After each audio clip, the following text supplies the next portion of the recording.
When I realized I got scammed 6 years ago. Warning, some audiences may find this content disturbing. View at your own discretion. Welcome to the House of Reddit. Today, we share some recent r/today I fucked up stories posted on Reddit. When I realized I got scammed 6 years ago. So this happened 6 years ago.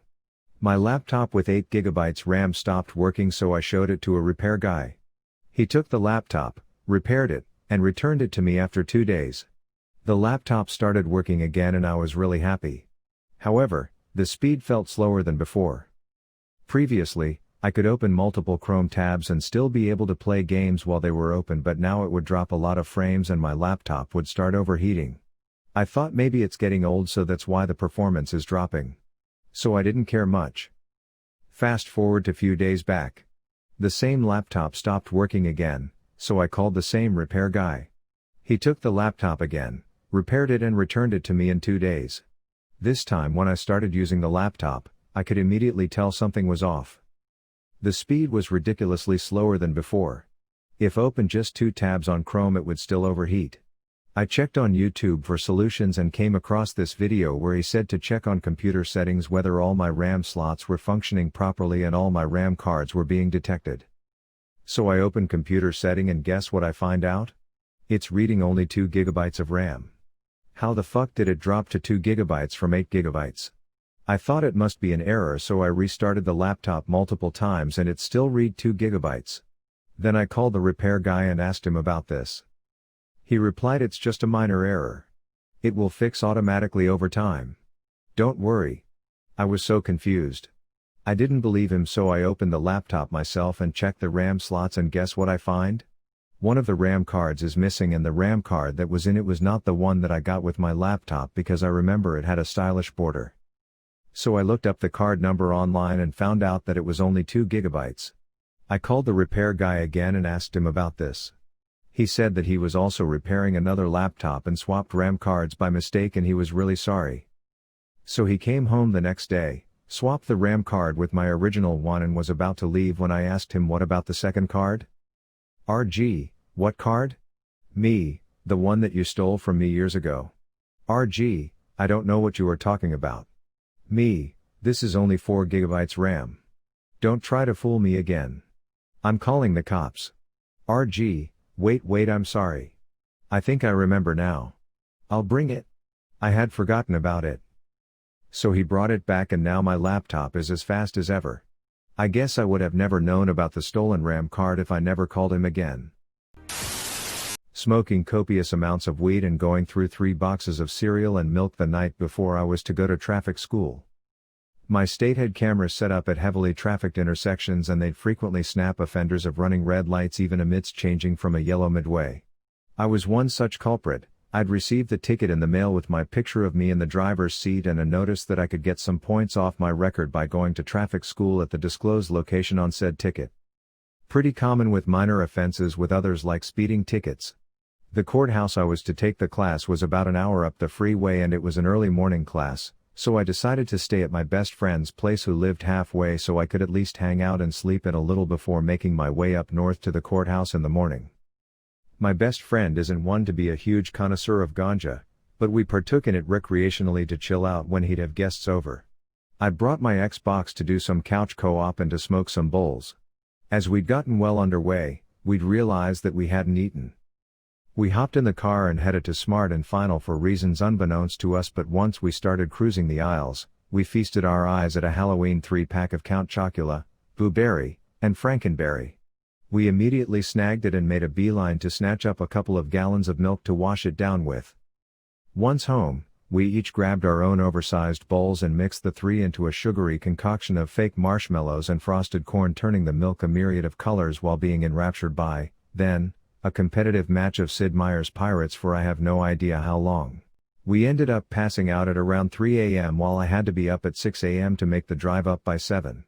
I woke up groggy, shrugged my clothes on and shuffled my way to my truck. The parking lot at the courthouse was packed for it being so early, so it was a good walk to the facility. Once in, we all sat in pews side by side as they droned on with the itinerary and lessons. I suddenly felt a strong pain in my gut and my stomach belched a gurgle loud enough that the woman next to me took notice, looking at me oddly. A shy smile and I was back to listening to the class, regretful of the stupidity of getting the munchies mixed with the nostalgia of my childhood while being stoned out of my gourd. Another pang hit my gut enough for me to writhe from it. I had to relieve myself of gas somehow. I slowly scooted down the pew to do a one-cheek sneak and to relieve any pressure my stomach was churning up. Faint relief led to a lunch break and I could comfortably hit the bathroom without any issues, except that's not what I was thinking at the time. Outside the courthouse is when this thought process manifested, and as I made my way back into the courthouse, I was stopped by court security letting me know that I was not permitted in there until after lunch. I advised him I really had to take a shit, to which his response was that I should have thought about that before heading out.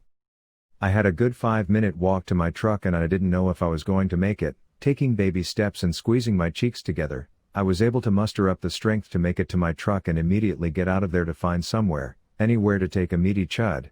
I was starting to get the franken sweats by now. I pulled into a lot with a KFC and shuffled my way inside to find that the Colonel's restrooms were closed for construction. I was prairie dogging it at this point and I literally had tears in my eyes.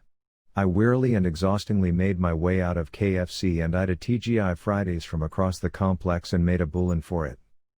Busting through the doors, bypassing the hostess and shouldering my way through the men's room door and into a stall. Hands on both sides of the stall and hovering above the bowl, Halloween erupted its way out of my ass, scaring me in the process. Choking on water in my own room. So I'm a college student and I live with 2 other folks that I go to school with in a house that has very poor soundproofing.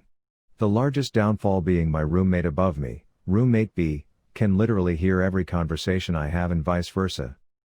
A few nights ago, I was drinking water, as I do, and started choking cause it went down the wrong pipe, so I'm coughing and coughing, as one does when that happens.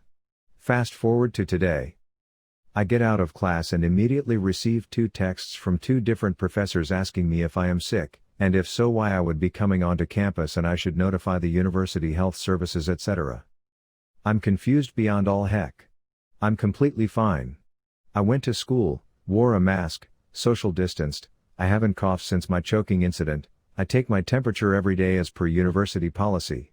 I explain this to them and the consensus becomes I should get tested to ease everyone's concerns.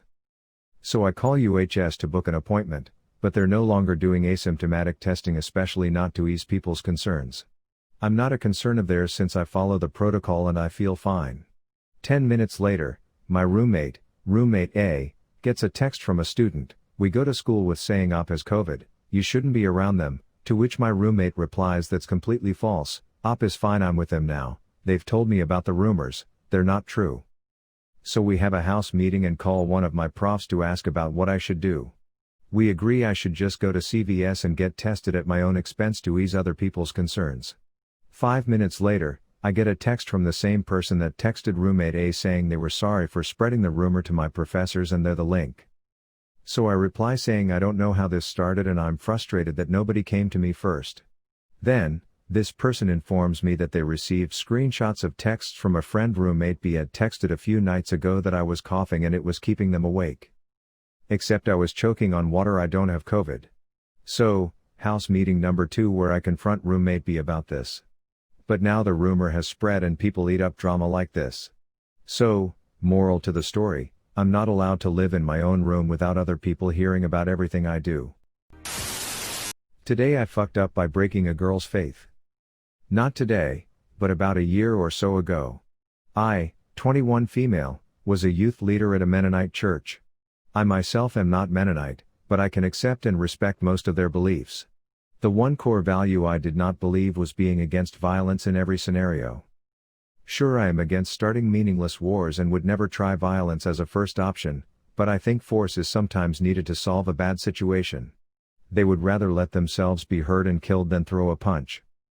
So I was talking to this young 11-year-old girl and she was nearly having a panic attack because what if someone broke into the church and tried to kill them? She was not ready to die but couldn't fight. So I, in my infinite wisdom, told her that I have never heard of a church shooter in our area, but if one came into our church I would do my very best to protect her and the other youth. I would rather fight and die than stand by and let anyone hurt her. My leaders at my Baptist church told me this when I was little and afraid of someone hurting me. I thought this was a good answer. I was wrong. Now this girl is crying because violence is one of the most horrible sins. I would commit a terribly crime against God to save her. What if it happened and I went to hell? She was then crying that she did not want to be the reason I was doomed to hell, while the other leaders were trying to convince me it would be okay to let a shooter shoot us all for God. Probably should have just stopped at never having heard of a church shooter in our area. If you enjoy this video, please be sure to like, share, comment, and subscribe. If you have any suggestions for future videos, please let us know in the comments below. Turn on the notifications to know when we post new videos. Thank you for coming to the House of Reddit.